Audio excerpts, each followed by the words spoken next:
Quelle est l'évolution de la pensée au cours des siècles? Ce n'est pas seulement au cours des siècles, c'est au cours des millénaires. Pendant 5000 ans, pendant tout le néolithique, nous étions dans une pensée magique. Et ensuite, nous sommes passés, au moment de l'écriture avec l'Antiquité, à une pensée logique. Et dans cette pensée logique, nous avons développé de la centralité. Et toute cette centralité, aujourd'hui, est mise à mal par une nouvelle ère qui est la pensée systémique, dans laquelle il y a une interaction. Il n'y a plus de centre, il y a une interaction entre tous les éléments, les uns par rapport aux autres. Parlons maintenant du bonheur. Qu'attendons-nous du bonheur et quelle mission clé du manager dans ce contexte?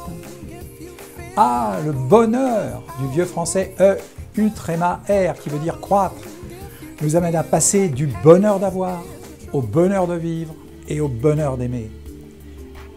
Ce bonheur de vivre vient de la capacité à devenir entrepreneur qu'on saisit par l'esprit, c'est-à-dire on apprend. L'autre façon d'apprendre, c'est de voyager, pour apprendre des autres. Dans ce monde systémique qui génère de plus en plus d'imprévus, il nous faut aussi philosopher, c'est-à-dire non plus seulement répondre à des questions, mais aussi se les poser. Développer l'autonomie des gens leur donne la possibilité de dépasser les contraintes. Ils vont aussi acquérir la liberté et innover dans leur environnement. Dans la complexité à venir, seule l'intelligence collective nous permettra de garantir la liberté. En conclusion, si nous avions une question à se poser, comme notre philosophe, elle serait comme celle que se pose la jeunesse aujourd'hui.